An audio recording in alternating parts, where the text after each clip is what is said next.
Hello and welcome to our second lesson on our new topic of Nazi Germany.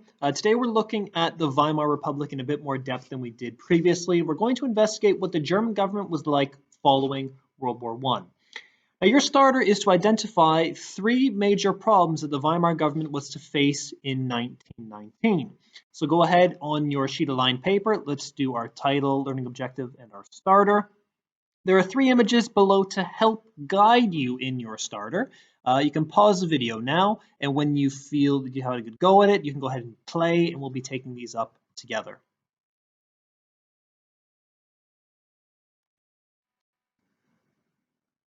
So what were the three main problems being faced by Weimar? So the image we have on the left shows some soldiers in uniform, but also some people in just plain clothes with rifles hiding behind what looked like bales of newspaper, firing their weapons off into the distance.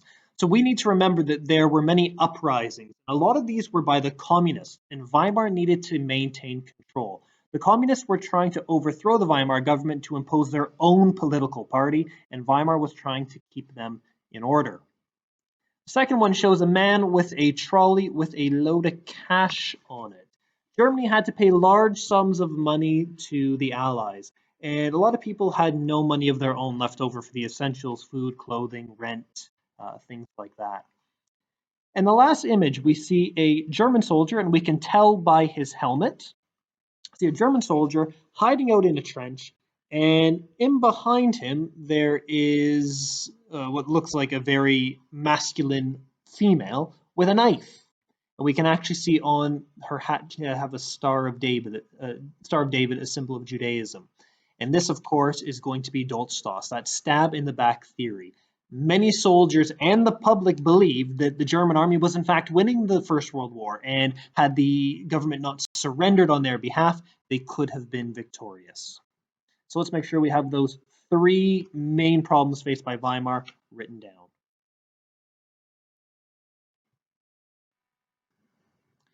So moving on, we've got four keywords: hyperinflation, Kaiser, Weimar government, and reparations. We're getting pretty good at these by this point, but as always, try your best to figure them out in your head, which ones match up where. You can pause the video now, have a quick think, and when you're ready to take them up, you can go ahead and hit play. So looking at hyperinflation, this is when the value of money becomes almost worthless. When we're back in school, we're able to teach face-to-face. We'll have a look at hyperinflation through a demonstration, but we just have to imagine that the value of money falls. So a loaf of bread wouldn't cost £1, a loaf of bread would cost £400 because those pounds aren't worth as much as they used to be. You'll need more of them to buy the same product. I do hope that that makes some sense. Kaiser, kind of like a king, kind of like a president. We've looked at Kaiser Wilhelm in our previous lesson. The Weimar government led the people after the First World War, and they were wildly unpopular. And reparations, these are payments made to help pay for the damages caused by war. So feel free to pause the video now. Let's get down those four key words on our sheets of paper, and when you're ready to go, you can resume.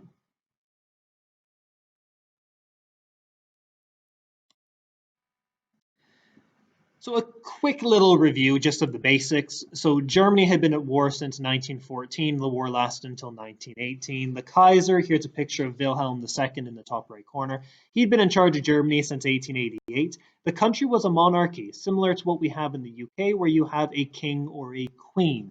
The difference is the monarch was largely in charge of the operations of the country. They didn't really use a parliament like we do today.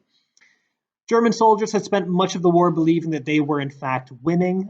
Hitler was very famously quoted as being able to see Paris 40 miles in the distance, and he firmly believed that if they captured Paris, they would win the war. However, that was not to be, and by late 1918, it was clear to German leaders that they were not winning. The German army was lacking the same mechanized warfare that the British and the Americans had. So in terms of mechanized guns, tanks, trucks, the German army was largely reduced to using horses and horsepower rather than machines. It was clear to military planners that they weren't going to win, but many soldiers, because they were so close to Paris, they believed that they were in fact going to win the war. So how was the German government structured? What we'll do is we'll go through kind of the four structures of German government. I'd like you to then pause the video once they're all revealed and make sure that this is noted down in your book. It's very important to understand the role of the president, the chancellor, the Reichstag, and how the people factored into the government itself. So it all starts off with the president. They are the ultimate person in charge. They're elected every 7 years. They're in charge of the armed forces, and they can make laws in the event of an emergency without asking anyone for permission.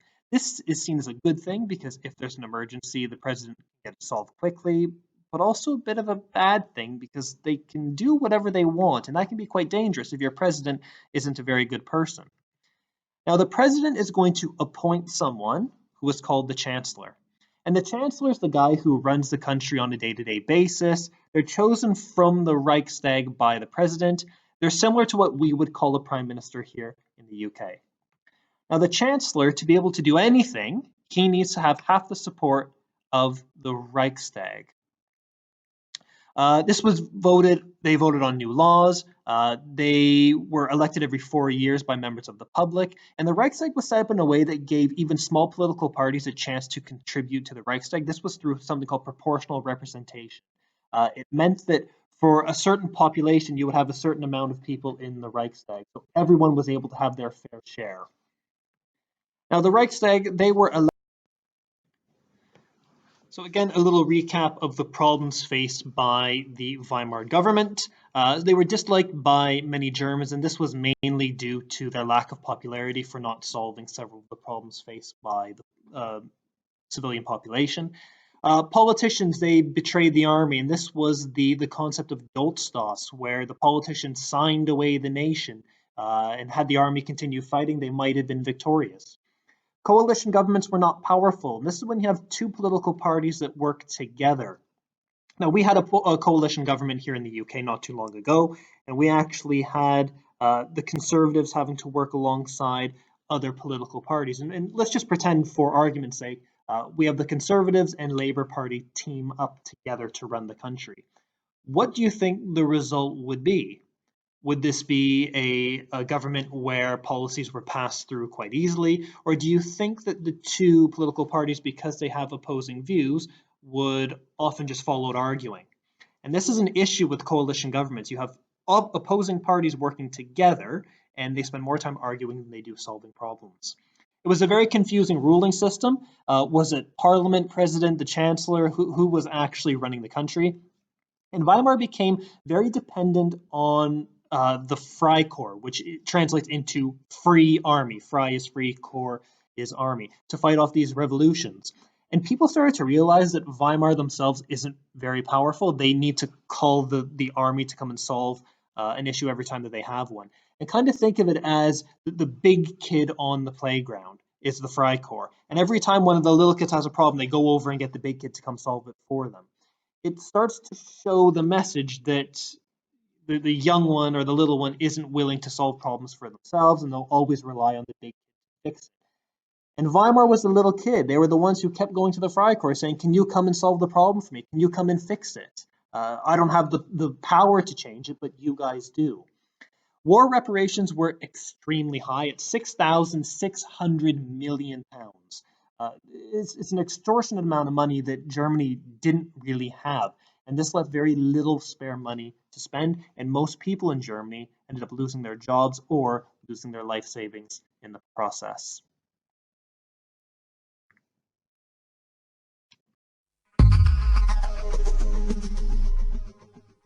In this pod, we'll look at the Great Depression and its immediate impact upon the Weimar Republic. On the 29th of October 1929, the Wall Street crash hit the US stock market. Stocks hit their lowest prices, becoming almost worthless. Businesses went bankrupt overnight. This had a huge global impact and significantly damaged the world economy. Germany, like many other countries, was plunged instantly into a severe economic depression, known as the Great Depression. The repercussions were felt economically, politically, and socially. Let's look at each of these in turn. The German economy had become heavily reliant on loans from America. Stresemann had encouraged German prosperity during the golden years by relying upon these short-term funds brought through the Dawes Plan in 1924 and the Young Plan in 1929. However, when the US economy began to spiral, America quickly recalled all of its international loans. This had a profoundly negative effect upon the German economy. It quickly became apparent that German industry and banks were unable to operate without American finance. Industry ground to a halt, banks failed, and savings were instantly wiped out. Inflation increased and the value of money began to decrease, meaning that families found it difficult to purchase expensive necessities with devalued money. The Great Depression also had a massive political impact. The growing support for the Weimar Republic was eroded overnight. The government were blamed for the political crisis the country faced, and people feared the worst. Political coalitions were unable to agree on a policy to tackle the depression and quickly collapsed. Without a strong government, a cohesive recovery plan could not be designed or implemented. Eventually, the situation led to the full collapse of the main coalition government, as the Social Democrats withdrew their support. To ensure the survival of the Weimar Republic, Chancellor Brüning asked President Hindenburg to use Article 48 of the Weimar Constitution. This would give the president emergency powers and the ability to take action without requiring the consent of the Reichstag. The situation highlighted the flaws of the Weimar Constitution and the way power was balanced. With proportional representation, no single political leader was able to gain enough support to lead. Lacking a strong leader, the country would be unable to recover. The political instability caused by the Great Depression presented extreme political parties with an opportunity to appeal to the German population. They offered extreme, direct solutions that citizens could easily get behind and condemned the current government and those associated with it. The dire economic situation benefited the communists as well as the extreme right, particularly the Nazi Party. Both parties saw a huge surge in their membership and a significant increase in the number of votes they gained during Reichstag elections. In 1928, before the Great Depression, the Nazi Party had only 12 seats in the Reichstag. By July 1932, they were the largest party in the Reichstag with 230 seats. Stemming from the economic and political instability was a growing social impact. The Great Depression affected all sections of the German population. Unemployment rose from 1.3 million in 1929 to over 3 million in 1930. It reached 6 million by 1933, with 1 in every 3 families affected. Of all the citizens that were affected, the working class were hit the hardest. Chancellor Brüning's attempt to resolve the crisis involved reducing social services, unemployment benefit, and salaries. By 1932, 40% of factory workers were unemployed and trying to survive on limited government support. The government tried to keep food prices high in order to protect the vulnerable farming trade. This meant that many citizens were facing extreme poverty and starvation, as they were unable to afford food. Brüning's policies were unattractive and lost the government crucial votes. German citizens wanted a government that could provide economic security and much-needed jobs. They also wanted a strong leader who could help the country to recover. Hitler and the Nazi Party used this situation to attain power. So we're going to take a look at doing some source analysis together. It's one of the first times we'll be doing this because on our America papers we were never presented with sources. We might have done this in year 8, year 7, but I know it's been a while. So the way we're going to analyze this photo is in 2 steps. So the first step is to look at who was in the photo, and there are some hints along the bottom that might help you to identify who was in the photo. And step 2 is to speculate, to ask questions, to wonder specific things about where are they, who are these people, why are they dressed the same, or why are some of them dressed differently, what are they doing, and why are they there at that particular moment in time. You can go ahead and pause the video and have a look and just see if you can identify any of the individuals. When you're done that, if you want to hit play, we'll go through the picture together.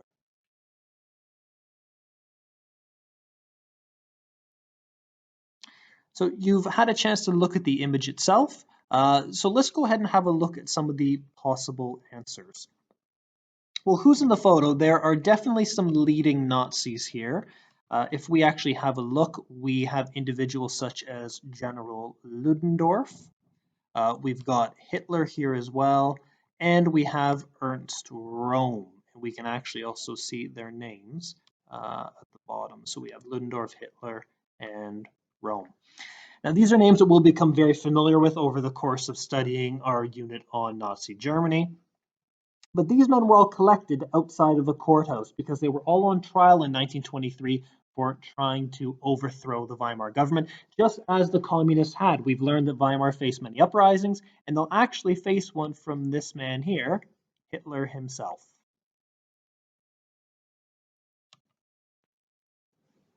So our final job for today is to use the timeline on the wall, so we should all look over to our rights and see the timeline. It's kind of if you're at home and you can't see it. But you're going to be choosing 3 people, events, or terms, copy them into your books, and use your research skills to try to identify clearly a definition for each. So this is the timeline that we're referring to, so the one that we know is in the classroom. However, it's a bit hard to read. So on the next slide, you will have all of the different key terms, names, dates, places appear. Your job is to choose any 3 and to do some research on them. So as promised, here they are. You need to choose any 3 of these and do some research and make some key point notes for those. So there are some names like Ernst Röhm that we've already talked about, hyperinflation, different things we haven't covered yet, like Cap Push, Reichstag Fire, Mein Kampf. We have talked about the Wall Street crash, so there are some that we're familiar with and some that we will not be. Choose any 3, and that's your final task for today, to do some research and write definitions for those.